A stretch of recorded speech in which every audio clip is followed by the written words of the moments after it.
Hello everyone, welcome to Student4 online YouTube channel. Today we will discuss on document related or requirement for the admission or for the filling of Jamia class pre nursery 6, 9th and 11th। यानी कि इस video में हम बात करेंगे जो student Jamia में class nursery में प्री क्लास 4, 6, 9th में और 11th में एडमिशन लेना चाहते हैं, उनके फॉर्म फिल करने में क्या क्या डॉक्यूमेंट लेंगे उसके बारे में जो अभी मैं आपको बताने वाला हूँ यही आपके डॉक्यूमेंट है। इसके अलावा ऐसा कुछ नहीं है, तो एक बार वीडियो एंड तक देख लीजिएगा, आपको डॉक्यूमेंट से रिलेटेड आपको क्लियर हो जाएगा। स्टार्ट करते हैं। ये हम जामिया का जो प्रोस्पेक्टस है, गाइड है, स्कूल का जो गाइड है उससे ही मैंने ओपन करके और डायरेक्ट ऑफिशियल तरीके से आपको बताना चाह रहे हैं। सबसे पहली बात तो ये कि आपके जो फॉर्म फिल होंगे वो ऑनलाइन फिल होंगे, यानी कि जामिया स्कूल में अगर कोई भी स्टूडेंट एडमिशन लेना चाहता है तो उनके फॉर्म कैसे फिल होंगे, उनके फॉर्म जो फिल होगा वो ऑनलाइन होगा, पहला। दूसरा ये है कि आप अगर ऑनलाइन फॉर्म सबमिट करेंगे तो आपको पेमेंट करना पड़ेगा, तो वो जो पेमेंट करिएगा वो ज़्यादा बेटर होगा कि आपके पास जो डेबिट कार्ड होगा, एटीएम कार्ड जिसको कहते हैं, अगर वो है तो वो आप कर लीजिएगा।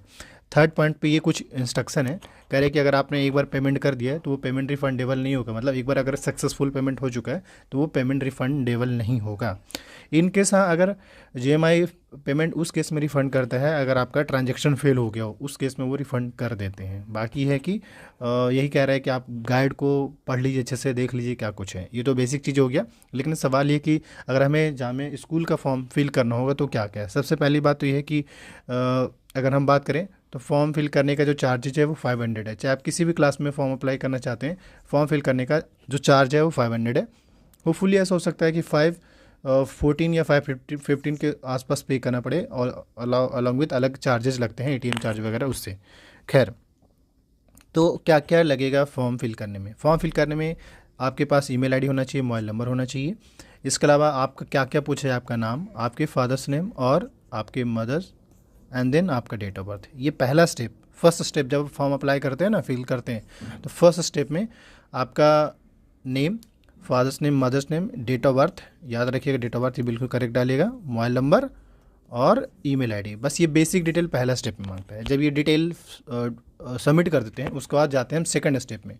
सेकंड स्टेप में आपसे क्या मांगा जाएगा, आपसे एड्रेस पूछा जाएगा, आप कहाँ से हुए, एड्रेस और कुछ बेसिक डिटेल वहाँ भी पूछ लिया जाता है, लेकिन एड्रेस ज़्यादातर पूछा जाता है। या फिर ये है कि अगर एड्रेस नहीं पूछा तो फिर या तो आपसे पूछा जाएगा कि आपने कहाँ से स्कूल करा है, ये सब। कई लोग इस बात से ही डाउटफुल में है कि हमारे पास तो मार्कशीट है नहीं, तो क्या हम फिल कर पाएंगे, नहीं फिल कर पाएंगे। ऐसा बिल्कुल भी नहीं है। तो पहला बेसिक डिटेल, उसके बाद अब मैंने आपको क्या बताया कि आप कहाँ से पढ़े हैं, एकेडमिक डिटेल पूछा जाता है, मतलब स्कूल या कहाँ से पढ़ रहे हैं वो पूछा जाएगा। अब एकेडमिक डिटेल में नॉर्मली पूछा जाता है कि आपके स्कूल का नाम क्या है और किस किस क्लास में पढ़े हैं, बस। इसके अलावा और ज़्यादा कुछ नहीं। हाँ, अगर आपने पास आउट हो चुके हैं उसके इसमें सारा डिटेल देना पड़ेगा, लेकिन जो स्टूडेंट अभी, मान लीजिए कि कोई स्टूडेंट 11th में एडमिशन लेना चाहता है और अभी वो 10th में ही है, तो उनको उनके पास होपफुली मार्कशीट होगा नहीं, कोई बात नहीं, आप अभी फॉर्म फिल कर सकते हैं, कोई दिक्कत वाली बात नहीं है, ठीक है। खैर, कई लोग हर साल यही गलती करते हैं कि उनको लगता है कि हम अगले साल एलिजिबल, इस बार तो हो नहीं पाएंगे, इसलिए वो गलती कर जाते हैं। तो आगे पॉइंट पर आते हैं। पॉइंट वाली बात यह है कि अगर कहा जाए कि डॉक्यूमेंट क्या क्या अपलोड करना पड़ता है जामिया के फॉर्म में, तो पहला आपको फ़ोटो लगेंगे, दूसरा आपका सिग्नेचर लगेगा। सिग्नेचर्स कुछ कुछ क्लासेस में पेरेंट्स का भी लगता है। जैसे अगर हम बात करें तो जो क्लास प्री हो गया, नर्सरी हो गया, फर्स्ट हो गया, इनमें ऐसा होता है कि स्टूडेंट का फ़ोटो और पेरेंट्स का सिग्नेचर लगता है। लेकिन वही क्लास 6 और 9th में क्या है, क्लास 6 और 9th में कि इसमें जो है स्टूडेंट का फ़ोटो और पेरेंट्स का सिग्नेचर और स्टूडेंट का सिग्नेचर, यानी 3 चीज़ें लग रहा है 6 में और 9th में भी। मतलब 6 और 9th के अगर आप फॉर्म जब फिल करेंगे ना, तो उस दिन आपको फॉर्म फिल करने टाइम स्टूडेंट का फ़ोटो लगेगा और पेरेंट्स का सिग्नेचर लगेगा और स्टूडेंट का भी सिग्नेचर लगेगा, ठीक है। ये चीज़ें 6, 9 दोनों में है। वही 11th में जो है सिर्फ स्टूडेंट का सिग्नेचर लगेगा और स्टूडेंट का ही फ़ोटो लगेगा, ठीक है। तो इतनी सारी चीज़ें क्लियर हो चुका है डॉक्यूमेंट के तौर पे। फिर इसके अलावा एक और डॉक्यूमेंट लगता है नॉर्मली, अगर है तो आपके पास, अगर मार्कशीट है तो मार्कशीट आपको अपलोड करना पड़ेगा, अगर नहीं है तो कोई बात नहीं। अगर मार्कशीट है तो आपको देना पड़ेगा, उसके फ़ोटोज़ अपलोड, उसके डिटेल अपलोड करना पड़ेगा। अगर नहीं है, फिर से कह रहा हूँ, कोई दिक्कत वाली बात नहीं है। तो ये बेसिक डिटेल। अब आप कहेंगे कि जब जो मैंने नाम लिया है ये सारे डॉक्यूमेंट तो आपके पास है ही, इनमें से कौन सा ऐसा डॉक्यूमेंट जो आपके पास नहीं है। आपको अपना एड्रेस तो मालूम है ही कि आप कहाँ से हुए, दूसरा आपका किस स्कूल से पढ़ रहे हैं, स्कूल का डिटेल मालूम ही है, father's name, mother's name, email ID, mobile number, ये सारी चीज़ तो है ही। तो नहीं क्या है इसमें, सब कुछ सही है आपके पास। हाँ, बस एक ही चीज़ का लोगों के अंदर दिमाग में चलता रहता है। अच्छा, कैटेगरी सर्टिफिकेट बता देता हूँ। कैटेगरी सर्टिफिकेट है अभी ज़रूरत नहीं है, मतलब फॉर्म के टाइम में कैटेगरी सर्टिफिकेट ज़रूरत नहीं पड़ता है। कैटेगरी की सर्टिफिकेट की ज़रूरत जब आपका एडमिशन मिलेगा उस टाइम ज़रूरत पड़ता है। तो आपके पास अगर कैटेगरी अभी नहीं भी बना हुआ है तो डोंट वरी, आप अपना कैटेगरी सर्टिफिकेट बनवा लीजिए, ठीक। तो अगर मतलब देखा जाए ओवरऑल तो फ़ोटो हो गया, सिग्नेचर हो गया, कैटेगरी और मार्कशीट। कैटेगरी अगर है तो ठीक है, वरना कोई बात नहीं। मार्कशीट अगर है तो कोई बात नहीं, मार्कशीट अगर है तो ठीक है, वरना कोई बात नहीं। फ़ोटो सिग्नेचर मैंडेटरी आपको अपलोड करना पड़ेगा। बस यही बेसिक डॉक्यूमेंट आपसे जहाँ में मांगे। बाकी वही आपको पेमेंट करना होगा, पेमेंट करने के बाद फिर एक फाइनल स्लिप आ जाएगा, उसको डाउनलोड कर लीजिएगा, हो गया। और ज़्यादा कुछ है कहाँ। बस ये कि आपका एग्ज़ाम जो है दिल्ली में होगा। इसका जो एंट्रेंस एग्ज़ाम जामिया स्कूल का जो होता है वो दिल्ली में ही होता है।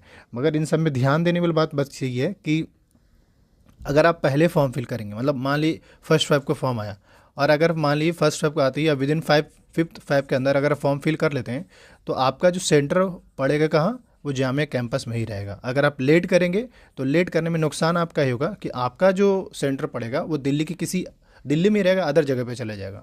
मतलब दिल्ली एक बड़ा एरिया सा है, एक स्टेट एक स्टेट है, यूटीज़ कह लीजिए। तो अलग अलग डिस्ट्रिक्ट में जाने के चांसेस है। लेकिन ऐसे अगर पहले अगर फॉर्म डालेंगे तो 90% चांस होगा कि आपका सेंटर जो है जामिया कैंपस ही मिल जाए। तो इसलिए जो भी स्टूडेंट गार्जियन पेरेंट है वो इस बात से दिमाग में एकदम सेट कर लीजिए कि भाई फॉर्म आएगा, विद इन 2 से 3 या 4 दिन के अंदर में फॉर्म फिल कर लेना है। बाकी कल से फॉर्म आपके लाइव होंगे, तो फॉर्म जैसे ही फिल होना स्टार्ट होगा हम उस पर एक वीडियो बना देंगे, आपको घबराने की ज़रूरत नहीं है, ठीक है। अलावा थोड़ा सा मैं बता दूं कि एडमिशन के टाइम में क्या क्या डॉक्यूमेंट लगेगा, वो थोड़ा बता देते हैं। जैसे आप अगर 9th में एडमिशन लेना चाहते हैं तो 8 का मार्कशीट, अगर आप 11th में एडमिशन लेना चाहते हैं तो 10th की मार्कशीट, अगर 6 में लेना चाहते हैं तो उस केस में आपके 5th के मार्कशीट। फर्स्ट और प्री और नर्सरी और फर्स्ट में मार्कशीट की रिक्वायरमेंट नहीं होता है। पहला पॉइंट क्लियर हो चुका होगा। दूसरा, आपके बर्थ सर्टिफिकेट लगेंगे, डेट ऑफ बर्थ सर्टिफिकेट आपको एडमिशन के टाइम में लगेंगे। तीसरा ये कि आपको कैरेक्टर सर्टिफिकेट देना पड़ेगा। अगर किसी कैटेगरी से बिलोंग करते तो वो कैटेगरी देना पड़ेगा, अगर है तो, वरना कोई बात नहीं। इसके अलावा सेल्फ डिक्लेरेशन, असल में इस गाइड को ओपन करेंगे तो ये एनेक्सर मेंशन है। सेल्फ डिक्लेरेशन आपको जब सिलेक्शन हो जाए फिर हमें बताइएगा, हम आपको सेल्फ डिक्लेरेशन फॉर्म दे देंगे। आपके एडमिट कार्ड इंट्रेंस दी है तो एडमिट कार्ड ध्यान से संभाल करके रखिएगा। और टीसी देना पड़ेगा, अगर गैप है तो गैप देना पड़ेगा। और आपको आधार कार्ड देना पड़ेगा। आधार कार्ड कई बार पेरेंट्स का भी लगता है और गार्जियन का भी लगता है, सॉरी स्टूडेंट का भी और गार्जियन दोनों का भी लग जाता है। ये लगेगा आपका बेसिकली क्लास 6 9th में और प्री नर्सरी फर्स्ट में। बाकी आपके पास ज़्यादातर है यही। एडमिशन किस केस में कैंसिल होगा, अगर आपने डॉक्यूमेंट वहाँ पे सबमिट नहीं करें उस केस में, अगर आप पेमेंट नहीं करेंगे तो उस केस में आपके डॉक्यूमेंट कैंसिल हो जाएंगे। तो ये बेसिक सा इन्फॉर्मेशन था जो मैंने दे दिया।